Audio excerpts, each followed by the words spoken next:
Is Katy Wallace, and I'm talking tonight about stress relief naturally. And I should include these subtitles that we're mostly talking about the adrenals, which are the glands in the body that make the stress hormones. So I'm a naturopath and a yoga teacher, and my business, for those of you who don't know me, is Human Nature. I'm on the west side of Madison, Wisconsin. And I provide these free programs on a monthly basis, many times in partnership with the Willie Street Co-op. And the other service that I provide to the Willie Street Co-op is to offer 45-minute sessions at a community rate. So it's only $40 to have a session with me. So if you're interested in that, feel free to reach out to me or email me. And I should preface what we're talking about tonight by saying that I'm not a medical professional. And so the information I'm sharing should be used as health education information only and should not replace medical advice. Okay, so here's our agenda. We're going to talk about the adrenal glands because they pretty much regulate our body stress response. And we'll move on to talk a lot about how important blood sugar control is for regulating the stress response in the adrenals. And we'll also, we'll spend a fair amount of time talking about diet, but other things too, like salt and natural remedies, natural light, and breath.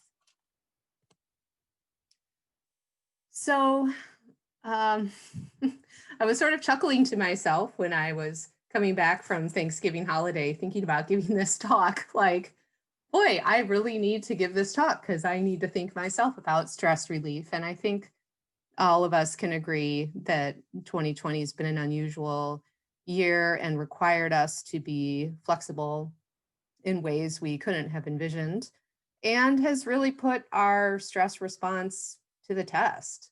So this is actually a talk I developed probably 10 or 15 years ago. It was one of the first talks I did at the Willie Street Co-op when I started working with them almost 15 years ago. And so I've given this talk every year just about during the holidays, because the holidays are also a time when people tend to feel more stress and need more support. So anyway, it's changed over the years and I hope you enjoy it. I want to start with talking about how our body responds to stress. And the endocrine system, which is the system of glands in the body, is primarily responsible for protecting us from stress and helping the body regulate and respond to stress. So the pineal gland, the hypothalamus and pituitary glands, these are all glands that are in the brain, near the brain, and they are kind of like the master glands and help the other glands to respond. And they are profoundly affected by stress, especially when the stress becomes chronic over a long period of time, or if the stress is very acute or traumatic. And so basically we can handle stress for a little while and these glands can respond and make the hormones that we need to function under stress for a little while, but all of us begin to break down after we experience a certain level of stress. And that's true for these glands as well. They can't produce the same hormone levels, the same stress response when we're under stress for a long time. So it's helpful to think about what we can do to support them. The thyroid gland is a butterfly-shaped gland in the throat, and the thyroid gland makes thyroid hormones. And the hormones are pretty much controlling our metabolism. They go into just about every single cell in your body and help it replicate its proteins. And so they're controlling the rate and the health of all the cells. So when we're under stress, it can very much affect thyroid hormone production. Most of us slow down. Most of us don't make as much thyroid hormone when we're under stress. And that's kind of the body's way of trying to slow things down and manage the crisis. But when we have a lot of autoimmune activity in the body, Some of us can respond with too much thyroid hormone, and that is even more dangerous than an underactive thyroid because it speeds everything up. So the thyroid's very sensitive to stress. The thymus gland is a gland inside the chest, and it makes our fighter cells, our T cells. So these are immune cells that help us fight off infections. And we know from scientific studies that the thymus gland shrinks when we're under stress. So that's really bad news for the immune system. So since we're all in this COVID-19 situation, we want to do our best to manage stress to support our healthy immune system that's innately able to respond to a viral infection, for example. So the thymus gland shrinks and the adrenal glands actually get bigger. And we're going to spend a lot of time talking about the adrenal glands. The adrenal glands make over 50 different hormones that are basically stress hormones. And cortisol is the main one we're going to talk about because it's considered the main stress hormone. The pancreas is a gland that makes hormones to help us get blood sugar into our cells. It makes insulin, and it also secretes enzymes for digestion. And we know when we're under prolonged stress that the pancreas is more open to infection. So the immune system begins to break down the pancreas when we're under stress. I know I'm making it all sound like gloom and doom here. That's not the point. The point is that we have the ability to handle stress, but when the stress becomes pronounced or extended over a long period of time, this system starts to break down, and it can be helpful to understand that in order to know how to support ourselves. Lastly, we have the testes in men and the ovaries in women. And these are where the primary site of sex hormones are made. The adrenals are also a secondary site of sex hormones, so that as women, when we go through menopause, our adrenals take over making the sex hormones when the ovaries stop. And these reproductive glands are very, very sensitive to stress, as in the body's facing a lot of stress. It's going to say, forget fertility, forget libido. Excuse me, forget libido. We're just dealing with stress here. There's other body systems affected by stress, and probably you'd be hard pressed to find one that isn't. But I want to point out that the body's ability to handle toxins and detoxify on a daily basis, which is something that's pretty critical in today's day and age, is inhibited by stress. So our liver basically doesn't function as well when we're under stress. We're not able to cleanse our blood or digest our food or many of the other functions of the liver. Our immune system is also very much affected by stress, so that when people are under stressors for a period of time, and by stress, I mean, we can talk about like a life situation that's stressful, but there's also physical stress, like having an injury that's not resolved. There can also be stress from toxins like heavy metals, and stress from pathogens in the environment, or a pathogen in our gut that's out of balance. So all of these things can be considered stressors. Food can also be a stressor. So if people have an allergy or a sensitivity to a food, that can create a chronic stress. And when we're under that type of stress for a prolonged period of time, it starts to break the immune system down, and you tend to see people have more allergies as the immune system's response to the stress. So somebody who's just allergic to lots and lots of things, very, very sensitive, that they're going to need help with their stress response. And digestion too is very much affected by stress. We have two parts to our nervous system: the sympathetic, which is like put your foot on the gas pedal and go, and the parasympathetic, which is rest and digest. So when we're under stress, our body makes more adrenal hormones, and the blood flow goes directly into responding to the stress and away from the digestive tract. So a lot of people's digestive complaints are directly correlated with the stress response. I'm not saying that all of them are, but it's a very common connection. Stress also affects our heart and our cardiovascular system. When we're under stress, that sympathetic, that put the foot on the gas pedal part of the nervous system goes into overdrive, and that can create heart problems. So what we eat is important, and I think people are becoming more and more conscientious of the connection between diet. But my point is that the chemistry that you provide through your diet is really critical for supporting these body systems in their response to stress. And we're kind of at a unique point in history where in the modern day, instead of having lack of food, which our ancestors experienced, we have too much. And we have diseases and inflammation because we have too much.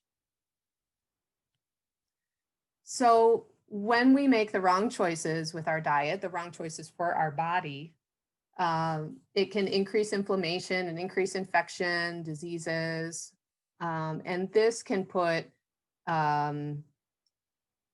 diminish our body's ability to respond to stress.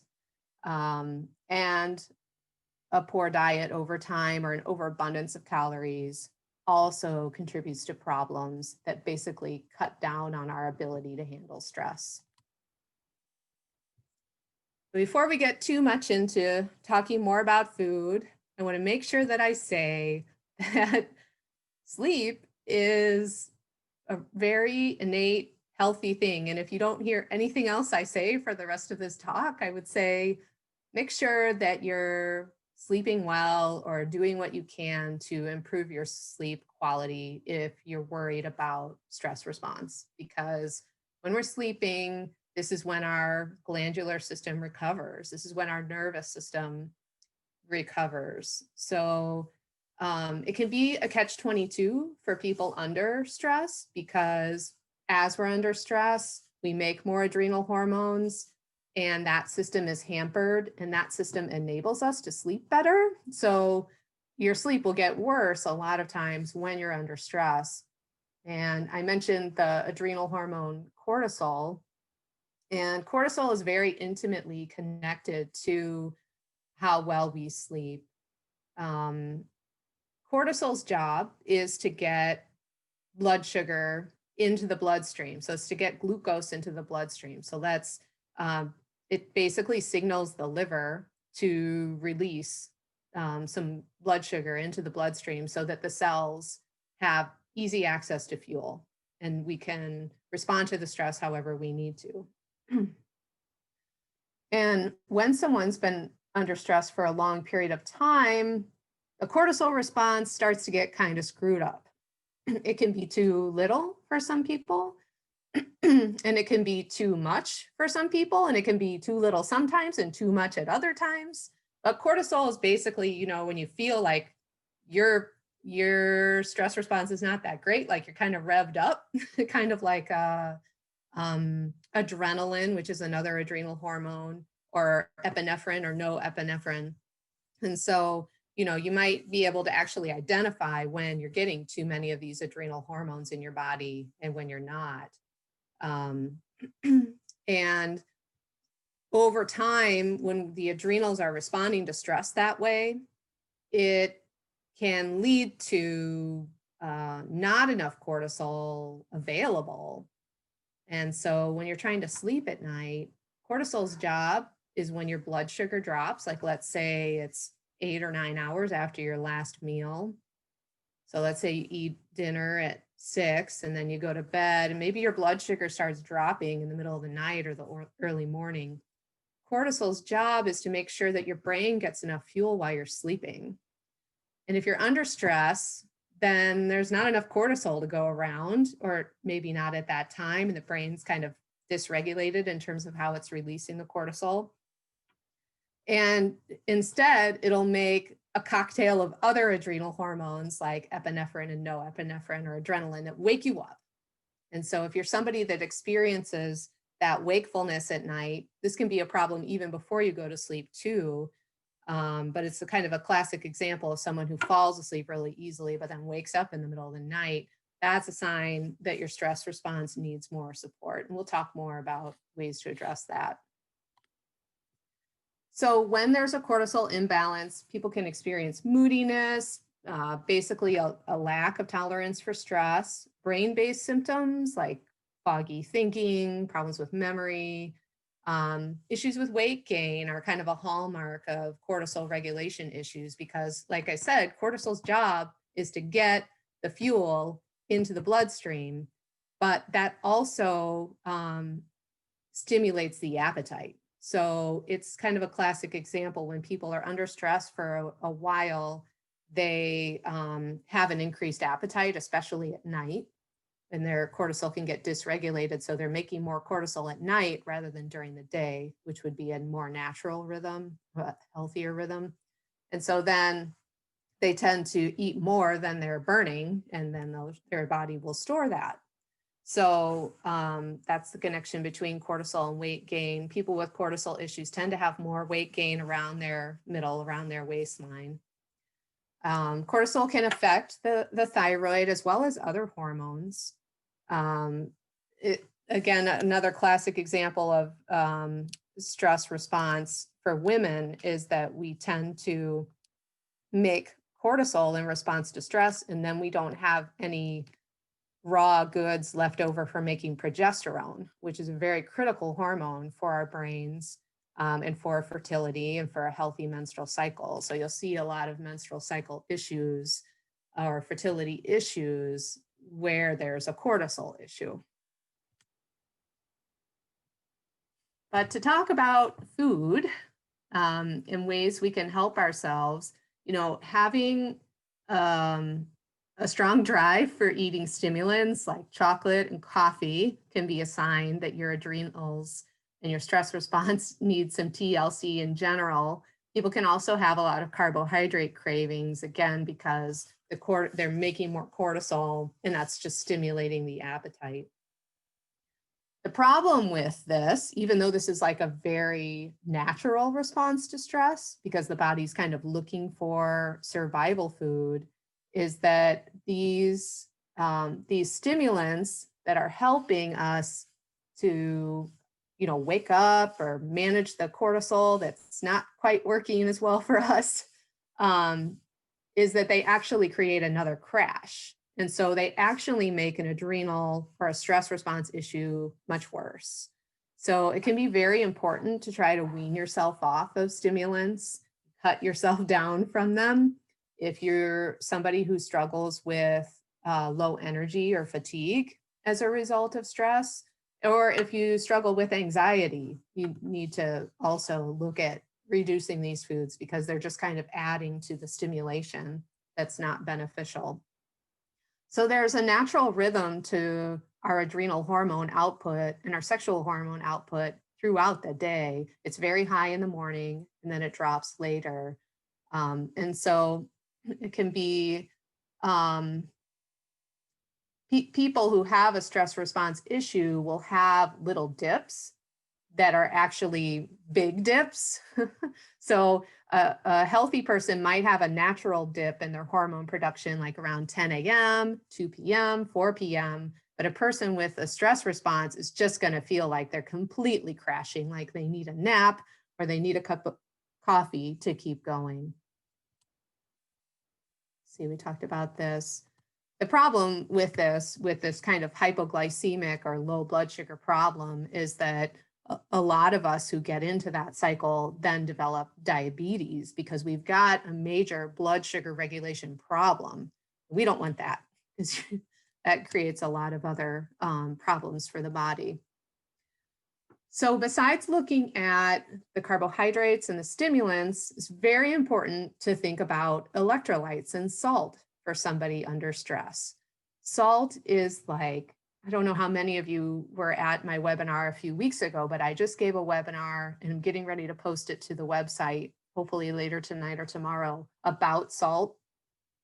But salt is critical for our stress response. And in that talk, I mentioned that, for example, women who eat the highest amounts of salt are less likely to be depressed. So salt is really extremely critical after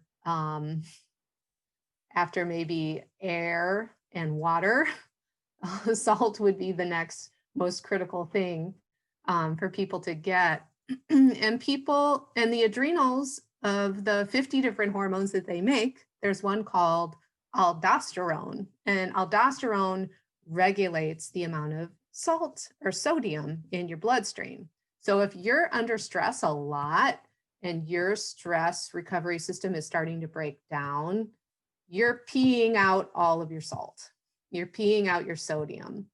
And so there's a couple ways that this can show up. For a lot of people, this will show up as very low blood pressure, like below 100. So somebody's blood pressure might be 90 over 60 or something like that, or even lower. And they'll be very lightheaded when they stand up because they're not making the adrenal hormone to keep their blood pressure up. And so the best thing to do in this case to help with the stress response is lots and lots of salt. And natural salt like Baja, Gold, sea salt, or Celtic salt are the best. But table salt will work in a pinch too. It's just processed and not as beneficial. So you can salt your food. You can put salt in water to help. That's kind of a quick thing if you suffer from brain fog or fatigue because of stress. Then putting the salt in the water and drinking it like a half a teaspoon of salt can be really helpful. So just to recap, cortisol controls the electrolyte balance. So not just sodium, but potassium and magnesium too.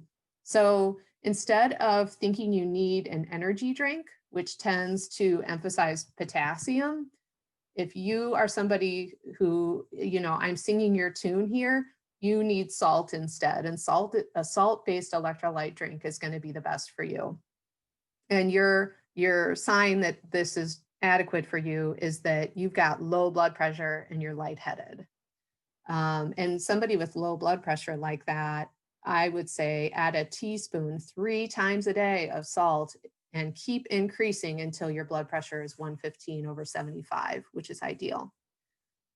The other case is people who have high blood pressure as a result of stress. And this is a real thing too. Some people, when they're under stress, they, instead of having low blood pressure, they get high blood pressure, and they may or may not be salt sensitive. I'll refer you to my other webinar so I don't go on too long about this tonight.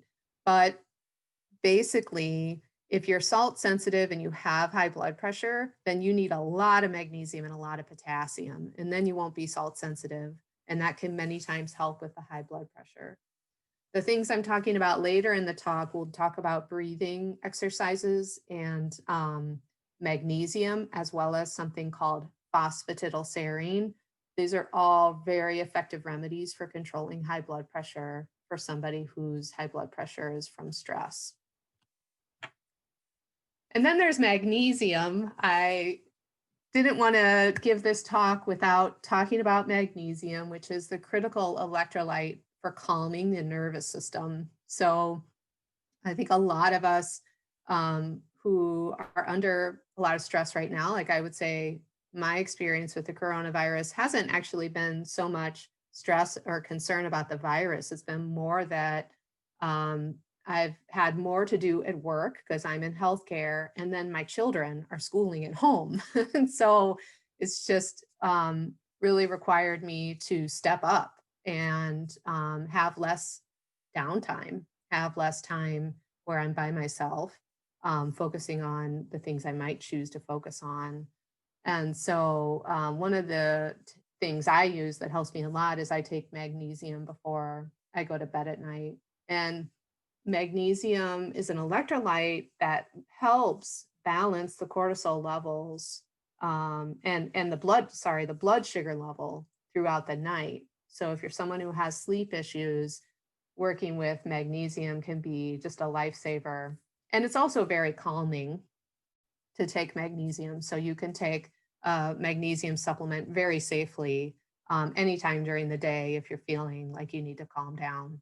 I don't have a slide for this, but the other thing I really like is to use a full hemp extract, which is also very supportive and provides something called endocannabinoids to the body systems.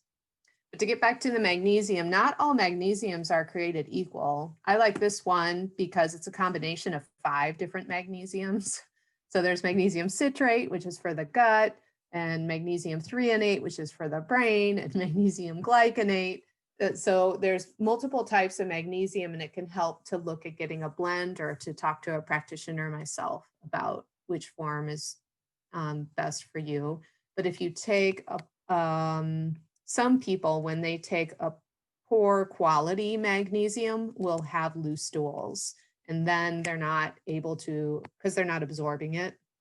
So that's typically a magnesium citrate. So that's great for someone with constipation, but not so great with someone who doesn't have that issue and is looking for more of the nervous system or the sleep benefits. So to recap so far,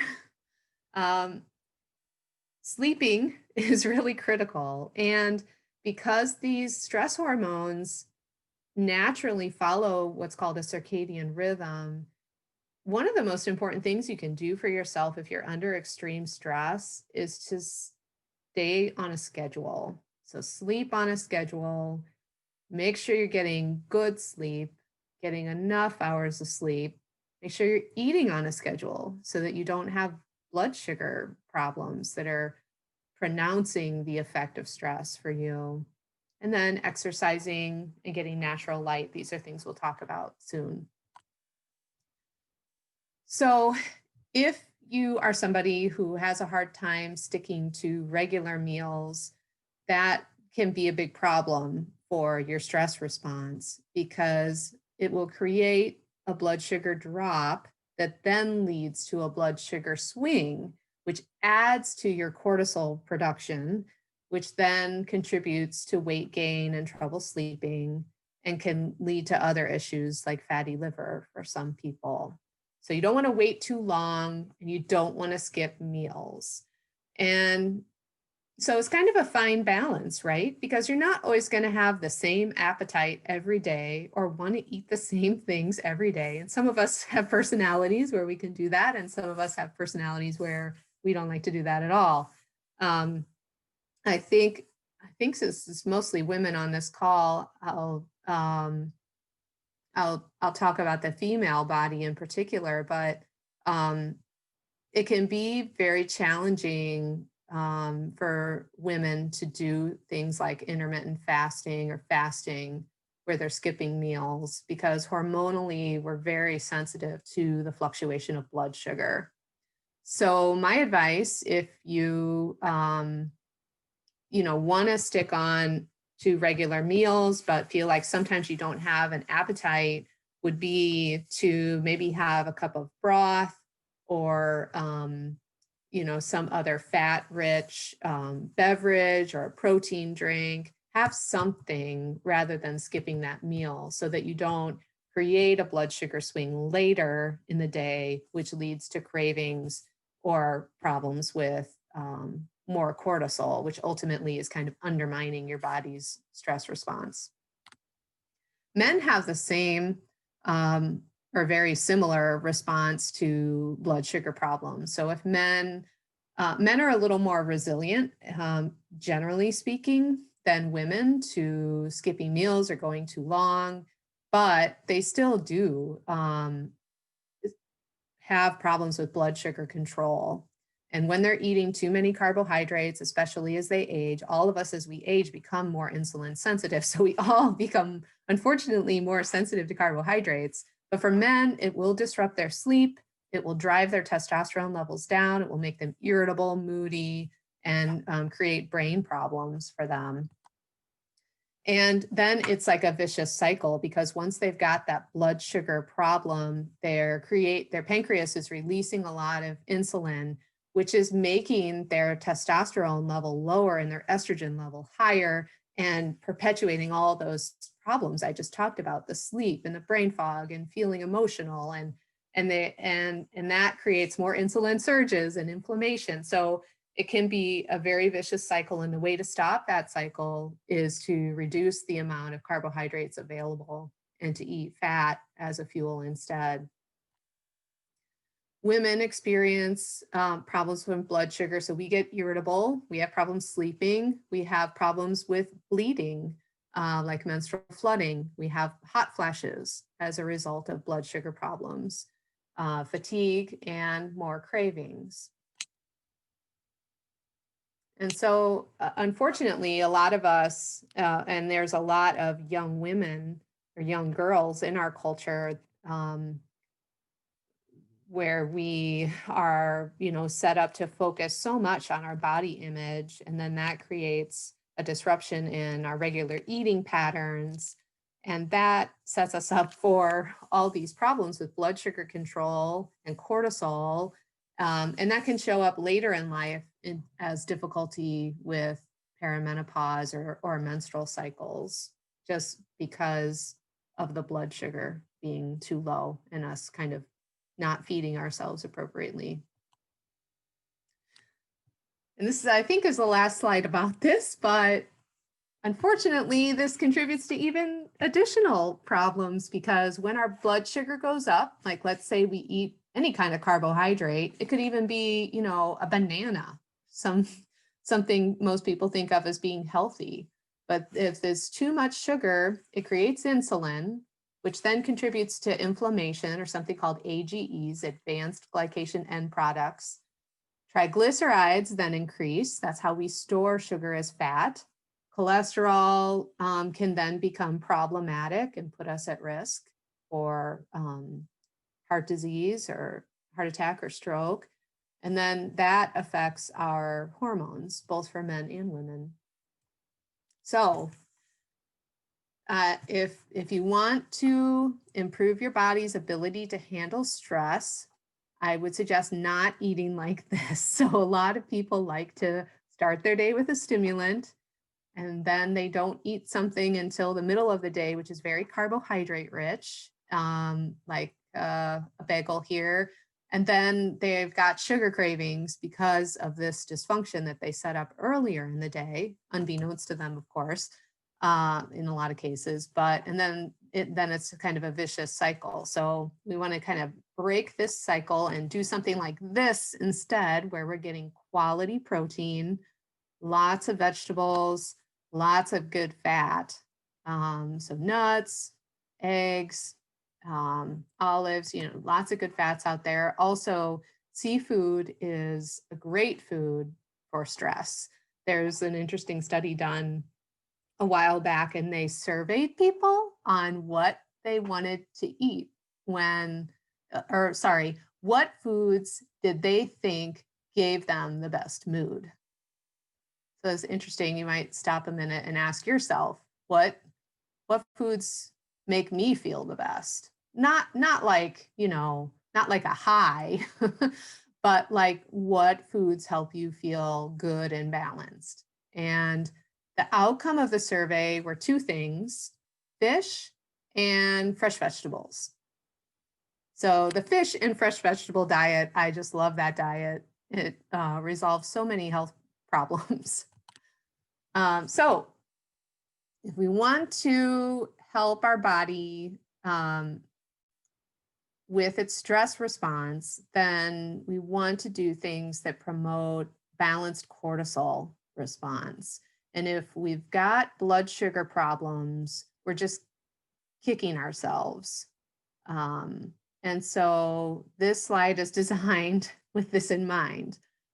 So we want to make sure we're fueling our endocrine system. And this may sound really simple, but 3 square meals a day is very important, especially breakfast and lunch, if you're somebody who's prone to problems with stress.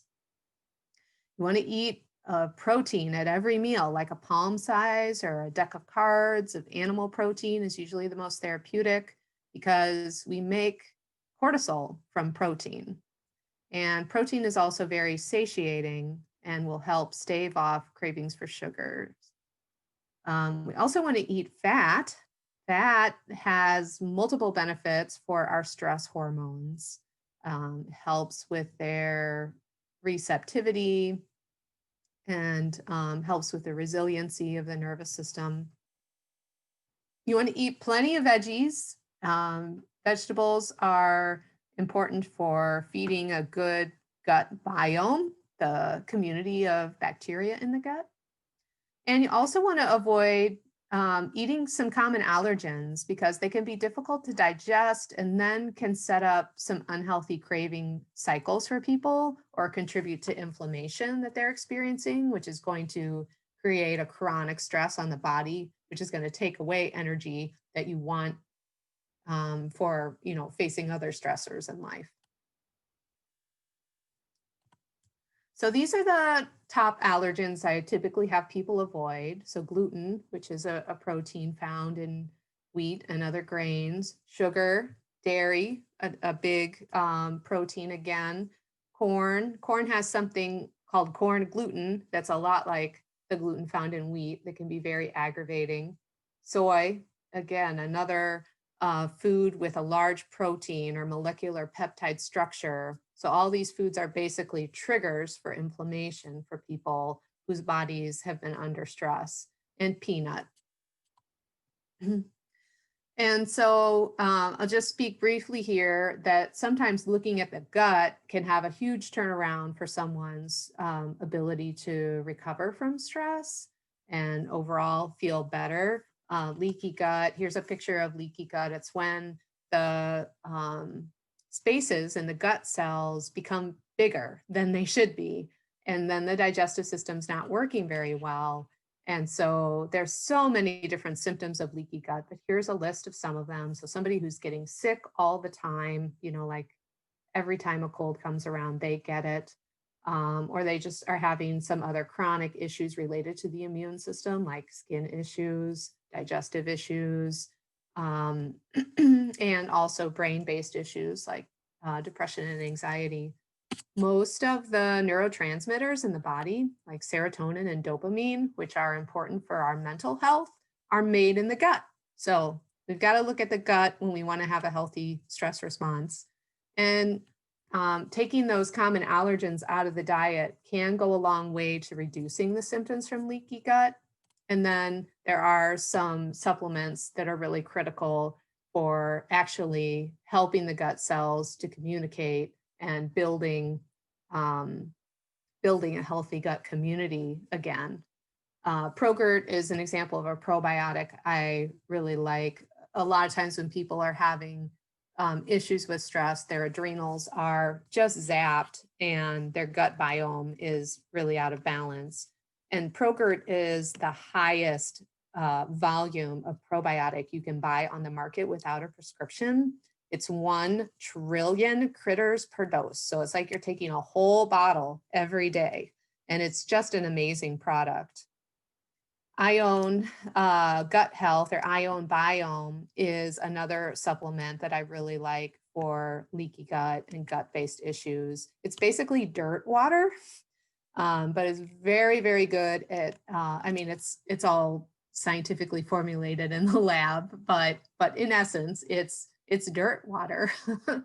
They get rich, carbonate-rich buried soil, and then they make this supplement out of it because that substrate, that buried soil helps feed a diverse biome in your gut. So for a long-term gut biome support, this is one of the best things out there because it helps your gut biome adapt and evolve on its own. Very different from taking a probiotic.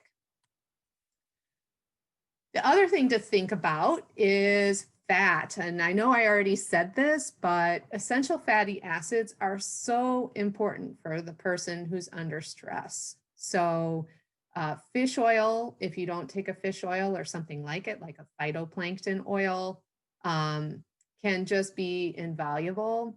And if you, like most of us, get sugar cravings or carb cravings when you're under stress, one of the best ways to address that is to eat more healthy fats because it'll be very satiating and very nourishing, and it'll get you out of the cycle of needing stimulants and more carbohydrates every, so often. So here's some good sources of essential fatty acids. Most Americans need more omega-3 because we have a pretty heavy grain-based diet, which is what omega-6s are from.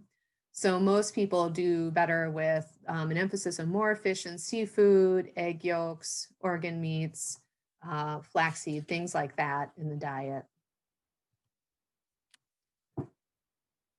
So I'm going to change gears a little bit to talk about breath. And, I spend a lot of time talking to people about what they eat, but you could go for a long time without eating, but none of us would make it very long without breathing. And so I'm a yoga teacher. I'm not actually teaching now. The nutrition and naturopathy part of my business is consumed so much of my time that I've chosen not to teach yoga. But when I was in yoga teacher training, something really stuck with me, which is that just breathing deeply can be more effective for your nervous system in terms of waking you up than a cup of coffee. So our response to stress is really an intricate balance of our nervous system communicating with the glandular system and the adrenals. And it's also a feedback, right? Because the hormones affect the nervous system. But if you can practice mindfulness and self-awareness, that can go a long way to help you with managing a stressful situation, like just remembering to just stop and breathe and be aware of how you're feeling and focus on deep belly breathing, we call it, where you're taking a very deep inhale, trying to expand your belly like it's a balloon, and fully exhaling. So doing even 6 or 7 very deep breaths can be a good thing to do, such as if you wanted to wean off coffee or just needed to do something to help you be alert.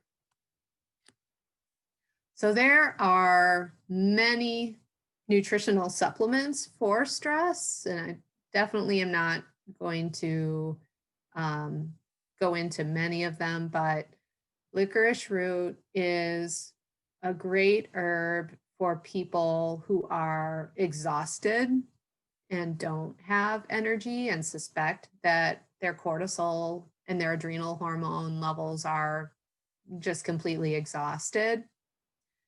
And for a lot of people, it's not necessarily that they can't make cortisol at the right time. It's that if you're under stress for a long period of time, the body will cut back on the amount of cortisol it allows you to make. It's kind of like if you break your car, something's broken in your car, and you need to drive to the mechanic, you're not going to drive there as fast as you can. Like, you're not going to race down the road at 60 miles an hour. You're going to go slow and very carefully and make sure whatever's rattling is not going to break off and fall in the road. So it's kind of like that with the body. When we're under stress, either extreme stress or prolonged stress, the body will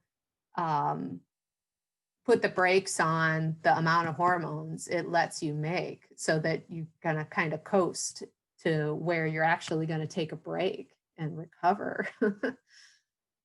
Easier said than done, right? But this is the body's response. And so sometimes it can help to take these different herbs when maybe the stress is gone, but your body is kind of stuck in this exhausted, depleted state.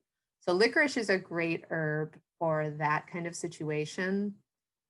It's not a good herb for people with high blood pressure. That's the main contraindication. But if you've got low blood pressure, it might be great for you. Licorice extends the life of cortisol in your body. So if you're making just a little bit of cortisol, licorice will make sure that the cortisol sticks around for longer, essentially giving you more cortisol.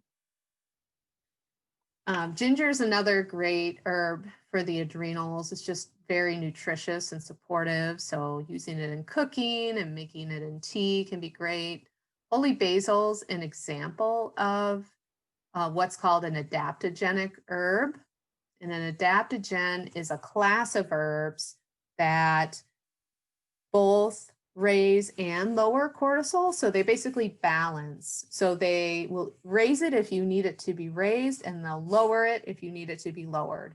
So if you're anxious and you need less stress hormones, it will lower. If you're exhausted and you need more, like a kick in the pants, then it'll raise it. So it's a very cool class of herbs. I like this blend. I carry this at my office. It's got other adaptogens in it with the holy basil. It's got ashwagandha and eleuthero and rhodiola. So it's got a blend. So there's many different adaptogens, and they all have kind of different qualities, but sometimes a blend like this is good. And this can be helpful if you're not really sure where your cortisol is at. Like sometimes you're tired and sometimes you feel overwhelmed and anxious. So you can take the Adaptogen. It can help a lot with both of those situations. And phosphatidylserine was something I mentioned earlier as a good remedy for people with high blood pressure, but not just that. And you can take phosphatidylserine if you have low blood pressure too. And you can give it to your kids. It's been clinically studied with kids with ADD and ADHD for helping with mental focus, because basically what it does, it's a form of the amino acid serine, which the brain, one of the uses is to make serotonin. But the phosphatidylserine actually dampens the negative effect of cortisol on your nervous system. So, you know, that like revved up, super stressed out feeling you have when you're in a situation, that when you are in a stressful situation day in, day out, or very extremely at one point in time, is very damaging to the nervous system. And so it can be hard to calm down and hard to sleep.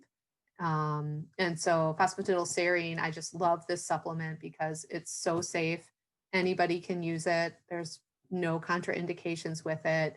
And it helps reduce the effect of the stress on the body. So this is a good one to take if you have trouble falling asleep or staying asleep, or you're just super anxious during the day and would like something to help you feel more balanced. And if you're not really sure, I thought I would mention that there are tests for adrenal hormones. This is an example of a kit that I do through the office that's a saliva test. So you're testing that circadian rhythm of cortisol throughout the day and all the different precursor hormones, adrenal hormones, as well as looking at markers for gut health to see if things like gluten are a problem. And if the stress response in the gut or the gut biome is out of whack. So it can just help with providing more targeted support if you're, I'm not sure if my cortisol is high or low, I just feel this way. And sometimes it's hard to know because you can't always go off your symptoms. So here's an example of what the circadian rhythm of cortisol looks like in a healthy person. So you can see this nice green downhill ski slope is a healthy cortisol response. So within 30 minutes of waking up, you have something called a cortisol awakening response. And this is in response to light. And then the levels should go down over the day and be the lowest at night. So you can see with this person, she's too low in the morning and too high at night. And this is somewhat of a classic response. So she's really tired and she's not sleeping at night with her cortisol being this high. And also the problem with this is she's kind of flatlined. Like there's not a huge difference in her hormonal output throughout the day.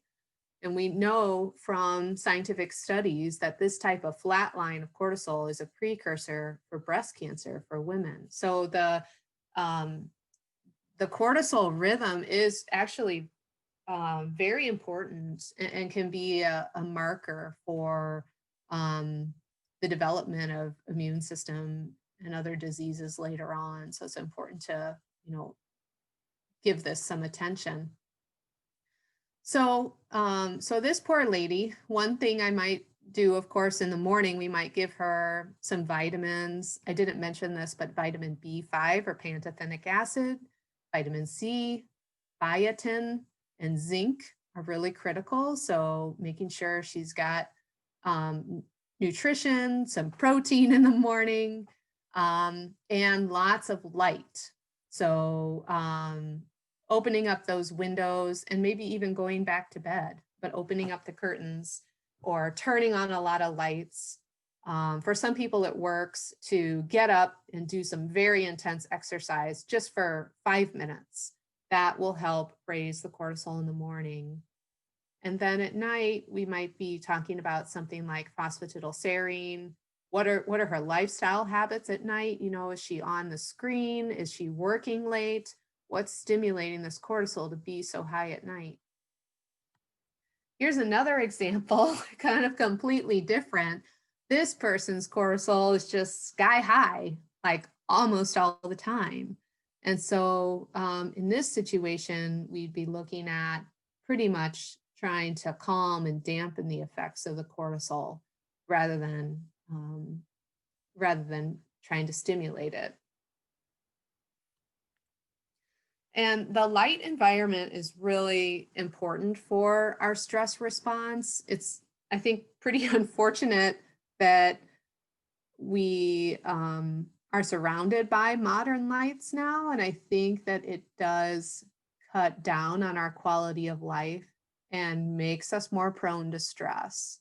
So blue light is the frequency of light that's very abundant in our screen, the computer screen, the cell phone, even our LED and fluorescent lights. So just the lighting in our homes is very high in artificial blue light. And unfortunately, we know that it's a trigger for more cortisol. So here we are, most of us are on these screens all day long, sitting still, but getting triggered to make stress hormone all day. So that's not good because it doesn't allow us to develop a healthy circadian rhythm.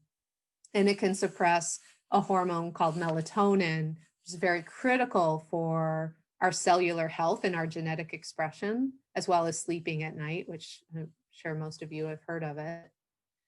And it turns out that the more blue light we're exposed to, the higher our risk for obesity and insulin sensitivity and sleep disruption, which contributes further to insulin sensitivity and obesity. So what we need is more natural light and less blue light. And there's a couple ways you can manage this. Here's a picture of me you can see with my glasses. These are blue blocker glasses. So they have a yellow tint to them and they block 95% of the blue light. So when I'm sitting at my screen, it's blocking the blue light that I see from the TV or my computer or my lamps. And I would say that I could tell within a week of wearing these glasses that I was dreaming a lot more than I had since I was like a teenager. Because when you block the blue light, it allows your body to make melatonin and to make more melatonin, which then facilitates better sleep and better recovery for stress. But you can also, so you, even if you don't have a prescription, you can get some of these blue blocker glasses really cheaply on the internet. And you can get a blue blocker app on your phone and your computer. It'll be in the settings just to make the screen less blue. And you can replace your lights with incandescent ones at home. And this will help reduce the kind of background stress in your light environment all day. A red light is also a great light to think about if you value your stress response and you want to work on cortisol regulation. So remember, we were talking about this lady, her cortisol here at the end of the day at midnight was high, you could use a red light here and help with producing more melatonin and dampening cortisol at night so that she sleeps better. And you can get one of these bulbs for like $10 at saunaspace.com. It's a near infrared, so it's the red, near infrared end of the spectrum. It's a red, warm, it's like a reptile light, basically, you know, if you think about those lights that pet reptiles need. And so you can set this up at home and get a lot of benefits. It's good for pain relief. It's good for thyroid hormone. Here's my setup at home. I have a red light over something called a biomat. You don't need to have a biomat though. You can just get the red light and use that. And it doesn't matter what time you use it. Like I said, I like to use it at night. It helps me calm down and go to sleep better. But you can use it in the morning as well to help you with feeling more balanced as you wake up. So there's no like rule about when to use the red light. You can feel free to experiment and see. I think really the goal is, how can you make these changes like the red light and do it every day or almost every day? Like that's really the trick. Like how can you get your sleep supported virtually every day? How can you get healthy food in your body that's the right food for you and your chemistry every day? And when you can start to get those things in place, then you start to see some real shifts in terms of how you handle stress and how your energy is. Here, this is just a study I wanted to share about how light activates the adrenal glands. So natural light can be an important component for recovering from stress. So you can use these things, these techniques inside, but it's also great to just go outside. We're pretty much wired to follow the circadian rhythm of the natural world outside. So the more you can go outside, the better for your stress response, because you'll be exposing yourself to natural light and getting a lot of other benefits from the natural world.